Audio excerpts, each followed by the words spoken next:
Welcome, guys, to the channel. We are continuing this series with the Baltimore Ravens. Did the Browns and the Steelers, and I'm redoing the Baltimore Ravens one because Campbell Wolf said I didn't really need to do the scores, and honestly, I'm pretty much pulling the numbers out of my ass at this point, but I'll just commentate on how the game I think should go. Also saves a little bit of time if I don't really say scores and shit. So redoing this, and I really loved doing this the first time, and let's kick off with it. Thank you guys so much for watching this video. It really means a lot to me. We're at 31 subs right now. Honestly, amazing. I can't believe 31 people actually watch my video. And the fact that we're getting people from outside of our little YouTube family, that's just absolutely amazing. And I hope that we continue racking in subs and then racking in the views, so can just also it's fun to interact with you guys. So the more people I get to interact with, the better. So without further ado, let's kick this off. So first game, we already decided this with the Browns. Cleveland lost to Baltimore, so the Baltimore Ravens beat the Cleveland Browns at home.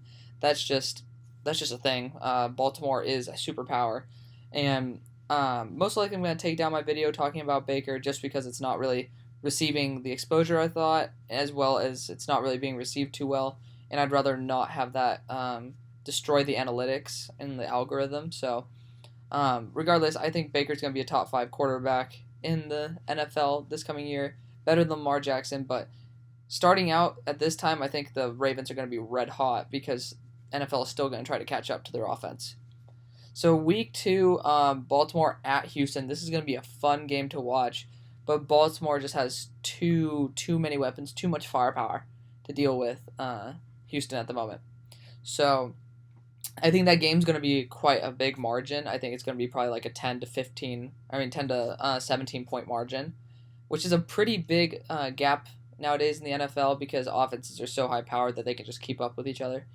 But regardless, I think Baltimore is going to give a little bit of a whooping to Houston. Houston's defense, it depends on honestly how J.J. Watt feels, but it's not what it used to be. And then the offense, you literally just took the best wide receiver in the NFL, arguably, and put basically Will Fuller 2.0 and just a dude who can be very fast in Brandon Cooks.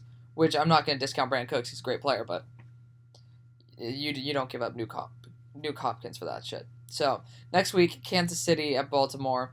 Kansas City's beaten Baltimore at home. This is going to be their first loss, and that's just because Patrick Mahomes is that dude. And he has an X factor to him that Lamar Jackson doesn't. Lamar Jackson, I think, could choke in a big moment, and Patrick Mahomes has that ability to completely change the game regardless of the odds. And I think it's going to be a very close game, actually. I'm really excited to see. This is probably one of the best Monday Night Footballs, I think, that I've ever seen on paper. I'm really, really, really excited to see this because this could be the AFC Championship here, as we all wanted it to be. So this is the game that we were all searching for before the Titans kind of fucked everything up. But regardless, I think Patrick Mahomes is going to come in there and just steal it right from Lamar's grasp. Next game, Baltimore-Washington. If you watched my other 2 videos, you damn well know I'm not a fan of Washington. I just think that they weren't very good last year at all, and this year they're even worse because they lost their stud tackle. I mean, I know Trent Williams wasn't really there for most of the year, but regardless, he still added at least some form of potential for this team. And if I'm not mistaken, they even lost Eric Flowers. So I think he went down to Miami, if I'm not mistaken.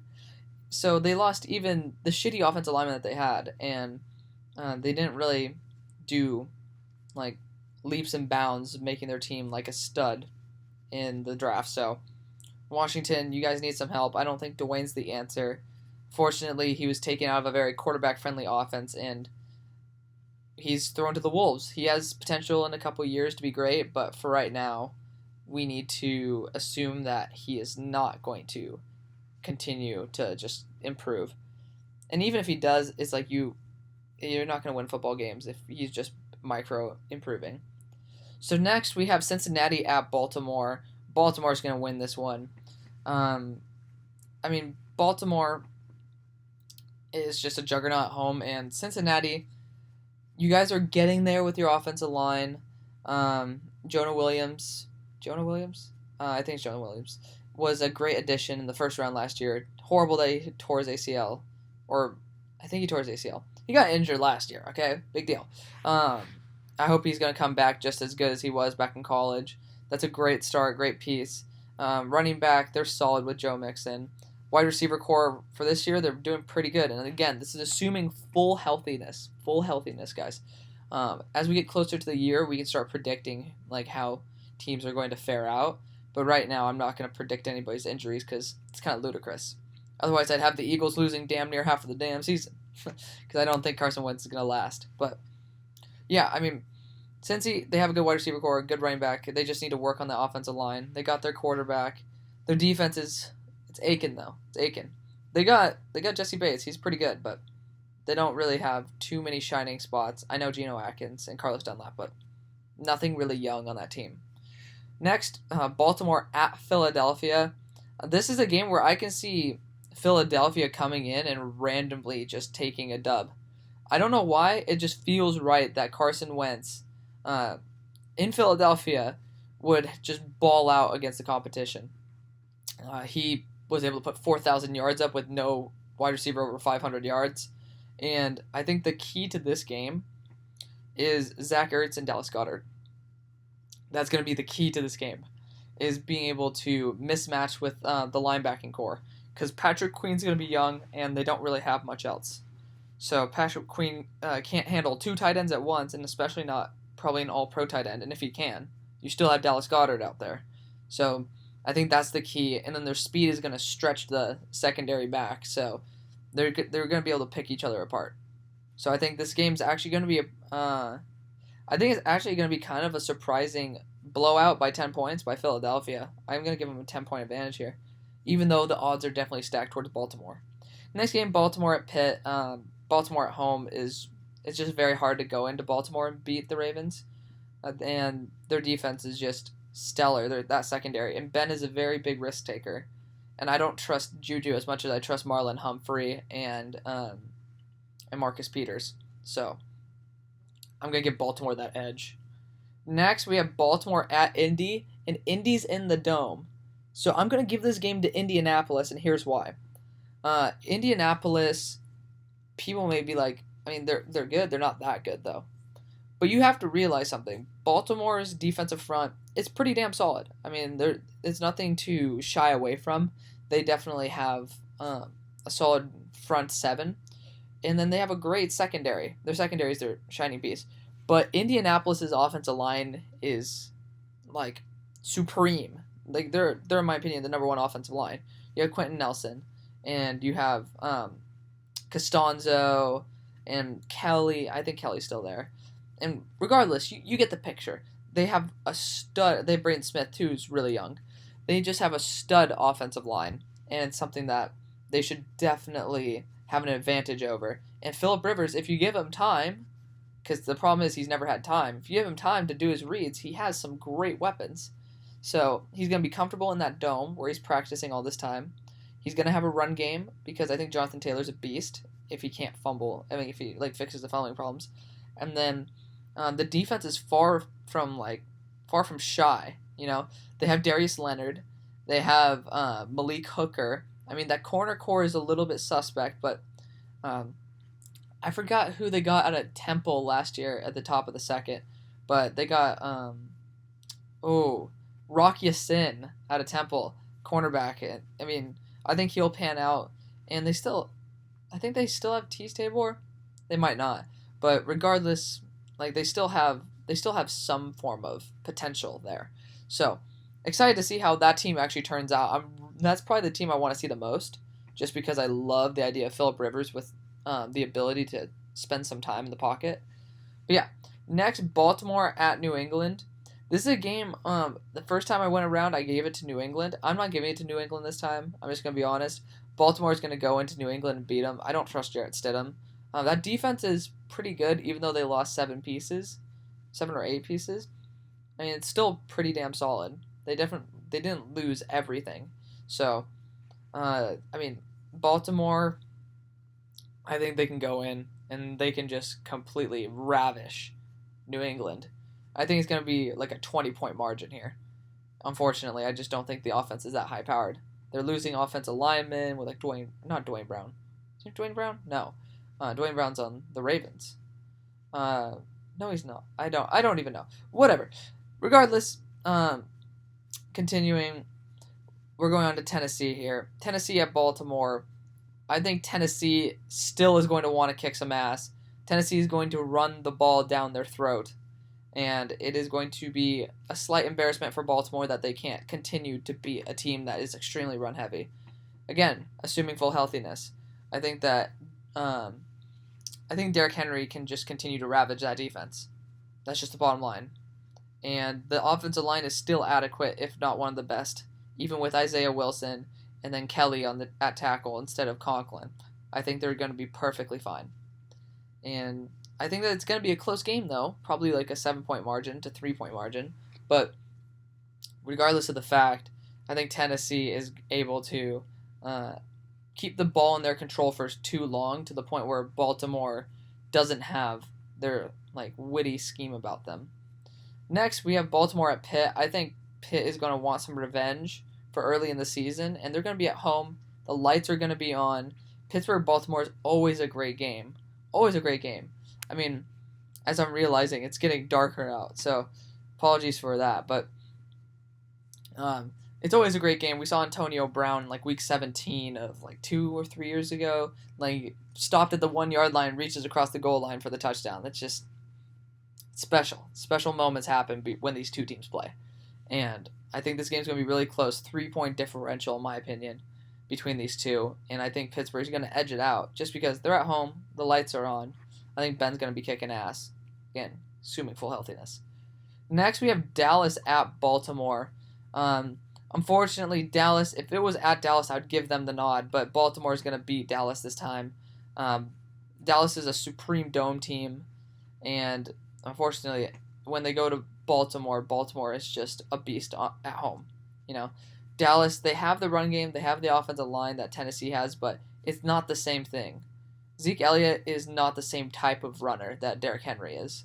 So I think Derrick Henry is a bruiser. He's somebody who will just continue to eat clock. And then you have Ryan Tannehill, who's an extreme game manager. They have a great wide receiver core. I think Dallas, they're still going to be getting used to having a new center. Tyron Smith is getting older. You still have Zach Martin, who's a beast, but there's some issues going on with Dallas that, for me, doesn't equate to this supremacy that Baltimore has, especially at home. Next, we have Baltimore going to Cleveland on Monday Night Football and beating the Browns. Now, these two games could easily be flipped to Cleveland. Easily. Like, hands down. Could easily be flopped. I mean, we saw Cleveland go in and spank the Ravens. But I think the Ravens are going to be a little bit pissy about that from last year. And they want to show that they can beat the Super Bowl contenders. And on Monday Night Football, I think Lamar's not very clutch in when the lights are on.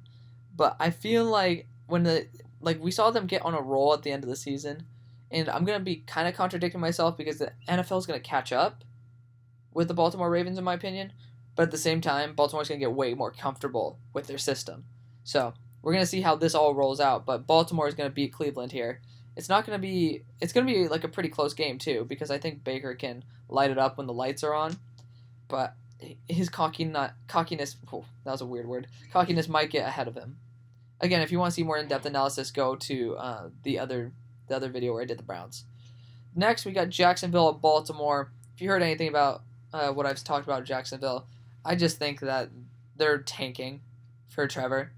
I think Gardner Minshew being their guy is saying, hey, if we don't think he's actually going to be there, I mean, he's going to be the dude, so we'll get Trevor if he's not, but if he is, then, hey, great, you know? And I don't blame him. I would do the same exact thing, except I'd probably go for Justin Fields. So, Jacksonville, you guys aren't going to be doing too well. Your defense is raw and good, but needs time to develop. Your offense needs some help. So, next, we have New York Giants at Baltimore, giving this one to Baltimore again. They're red hot. New York Giants are not going to come in to the AFC North and have too good of a time. You know, their defense is lacking. Their defensive line is not lacking, but their defense is lacking as a whole. They just lost their former first-round cornerback, DeAndre Baker, to freaking armed robbery. So, not too good in the organization right now.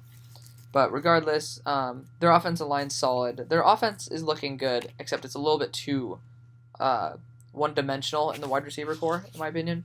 But they could fix that within one draft and be perfectly fine. And Darius Slay would be the change of pace guy that we're looking for. Regardless, next, the final week, we're going to go Baltimore at Cincy. This is going to be a close game, but Baltimore's on the road. Cincy's not going to have much to fight for. Baltimore is going to be like, we need to get into the playoffs right now. We have Pittsburgh and Cleveland at 11-5. They are going to take the cake, and they are going to move to the top of the NFC North. I'm going to be honest, guys. I did not plan out any of this. This is all on the fly. So, them all coming out to 11-5 was not my intention, but I believe that this could legit be a thing. Again, Week 18, that's a playoff game, if I'm not mistaken. So, we're obviously going to come back to this once we see how it all goes by. But regardless, here is the schedule. I'm glad that this series is hitting with you guys. It's actually the fastest growing out of the most recent videos, and I really enjoy it. So I really hope you guys do as well. Let me know if you want. I'm going to be doing a couple more videos, so let me know if you want me to bring back score predictions. It felt a little bit weird not putting in scores, but at the same time, it allows me to go into why I think the scores are going to be the way they are, rather than just like, blah, blah, blah, you know? I think it makes it a little bit more fluid and more understanding between you and me about like why I'm actually thinking the way I am, rather than just having to spew out some random bullshit numbers that I pull out of my ass. So, let me know what you guys think. Thank you guys again for subscribing and click that bell too, because content comes out every single day. Thank you for liking. Thank you for being here. Really means a lot to me. And I'll see you on the far side. Peace.